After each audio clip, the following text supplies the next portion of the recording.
Kids. Shalom adik-adik yang dikasih Tuhan Yesus. Berjumpa lagi kita di Impact Kids pada hari ini. Ya, apa kabar kalian semua? Tentunya baik-baik saja kan? Oke, kita akan merenungkan firman Tuhan pada hari ini. Namun sebelumnya itu kita akan berdoa terlebih dahulu. Oke, kita berdoa, lipat tangannya dan kita berdoa. Mari kita berdoa. Bapa yang ada dalam surga, Bapa yang kami sembah dalam nama Tuhan Yesus, kami bersyukur Tuhan, berterima kasih atas anugerah-Mu yang boleh kami rasakan pada hari ini, sehingga pada hari ini kami boleh merenungkan kembali firman Tuhan lewat Impact Kids pada hari ini. Dan kiranya Tuhan terus memberkati kami, menyertai kami, sehingga kami terus memperoleh perlindungan daripada Tuhan, dan setiap langkah kehidupan kami, nama Tuhan yang terus kami puji dan kami muliakan. Inilah doa dan harapan kami Tuhan, kami serahkan ke dalam tangan-Mu melalui anak-Mu Yesus Kristus yang adalah Tuhan dan Juru Selamat kami yang hidup. Amin.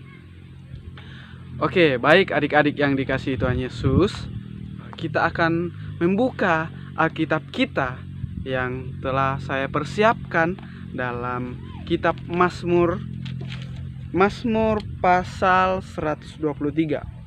Mazmur 123 ayatnya yang kedua. Mazmur 123 ayat yang kedua. Adik-adik yang dikasih Tuhan Yesus membuka Alkitabnya, Mazmur 123. Sekali lagi Mazmur 123 ayat 2. Saya akan bacakan dan adik-adik mengikutinya di Alkitabnya masing-masing. Di ayat yang kedua dikatakan, "Lihat, seperti mata para hamba laki-laki memandang kepada tangan tuannya, seperti mata hamba perempuan memandang kepada tangan nyonyanya.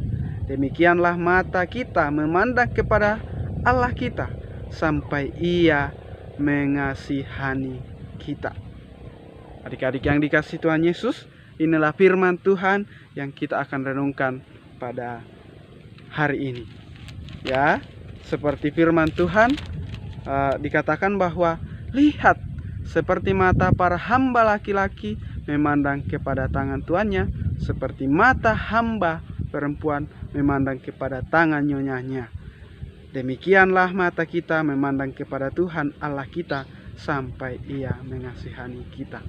Oke, adik-adik yang dikasih Tuhan Yesus, kalau kita mengingat kembali kisahnya Daud pada waktu itu, karena ini adalah Mazmur Daud tentang nyanyian siarah ketika Daud mengingat kembali masa-masanya pada waktu itu.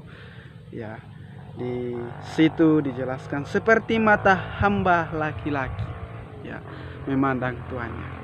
Tentunya pada waktu itu ada yang namanya tuan, dan ada yang namanya hamba, baik itu hamba laki-laki maupun hamba perempuan. Jadi pada waktu itu ada namanya tuan dan ada namanya nyonya, dan dia punya hamba, yaitu orang pesuruh-pesuruh. Nah, ketika hamba itu selalu taat oleh perintah tuannya, atau hamba perempuan selalu taat pada perintah nyonyanya, itulah yang dilakukan para hamba-hamba yang ada pada waktu itu. Jadi selalu memandang, selalu mendengar apa kata tuannya. Makanya dikatakan di firman Tuhan ini, seperti mata para hamba laki-laki memandang tangan tuannya. Ya, para hamba laki-laki.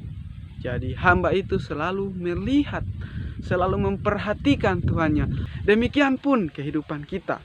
Adik-adik punya orang tua, adik-adik semua punya papa mama. Apapun yang diperintahkan orang tuanya pasti ditaati. Tapi perlu kita lihat di sini bahwa di yang kata-kata terakhir, demikianlah mata kita memandang kepada Tuhan Allah kita, sampai Ia mengasihani kita. Adik-adik yang dikasihi Tuhan Yesus, saya yakin dan percaya bahwa adik-adik semua dan saya juga akan mendapat berkat yang daripada Tuhan, yaitu kasih yang daripada Tuhan, kasih yang kekal. Adik-adik yang dikasih Tuhan Yesus, mungkin orang tuanya mengasihi, dibelikan mainan, dibelikan perempuan dibelikan boneka, laki-laki dibelikan mobil-mobil. Itu yang diberikan orang tuanya, itu adalah orang tua mengasihi anak. Namun adik-adik sebagai anak pernah tidak puas dengan apa yang diberikan orang tua? Pastinya itu tidak kekal, karena tidak puas selama-lamanya. Kita tidak akan puas dengan mainan yang diberikan orang tua kita selama-lamanya. Kita akan puas. Pasti kita mau meminta lagi yang lebih daripada itu. Tapi saya mau katakan bahwa kalau kita mendapatkan kasih, belas kasihan yang daripada Tuhan, itu adalah sifatnya kekal. Kita akan selalu dikasihi untuk selama-lamanya. Tuhan itu mengasihi kita untuk selama-lamanya. Dan kita tetap dikasihani untuk selama-lamanya. Itu adalah kasih Tuhan. Kasih Tuhan itu adalah kekal selama-lamanya. Buktinya kita adalah orang yang berdosa. Dia menghapuskan dosa kita dengan kematiannya di atas kayu salib.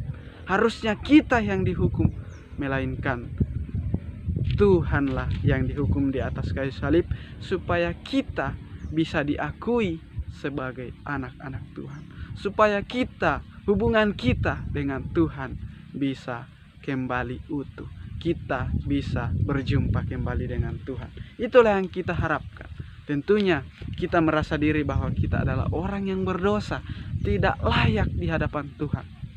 Tetapi karena Tuhan yang mempunyai belas kasihan kepada kita, yang mengasihi kita, sehingga memberikan dirinya dikorbankan, sehingga dosa-dosa kita bisa diampuni dan kita dapat memperoleh pengampunan. Itulah kasih yang kekal yang daripada Tuhan, yang sesungguhnya, yang kita harapkan, yang semua orang mencari-cari, tapi tidak semua orang bisa mendapatkannya. Namun kita sebagai orang yang percaya, mengaku percaya sebagai Tuhan dan Juru Selamat kepada Yesus Kristus, kitalah yang memperoleh kasih yang kekal, yaitu kasih Tuhan untuk selama-lamanya.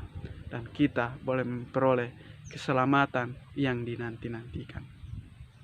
Demikianlah firman Tuhan yang bisa saya sampaikan kepada kita untuk hari ini. Dan mari kita berdoa. Bapa yang dalam surga, Bapa yang kami sembah dalam nama Tuhan Yesus, bersyukur Tuhan kami sudah merenungkan firman Tuhan. Dan biarlah setiap langkah kehidupan kami, nama Tuhan yang terus kami puji dan kami muliakan dalam setiap kehidupan kami. Inilah yang menjadi doa dan harapan kami Tuhan. Kami serahkan ke dalam tangan-Mu melalui anak-Mu Yesus Kristus, yang adalah Tuhan dan Juru Selamat kami yang hidup. Amin. Oke, adik-adik yang dikasihi Tuhan Yesus, sampai jumpa lagi di Impact Kids selanjutnya. Oke.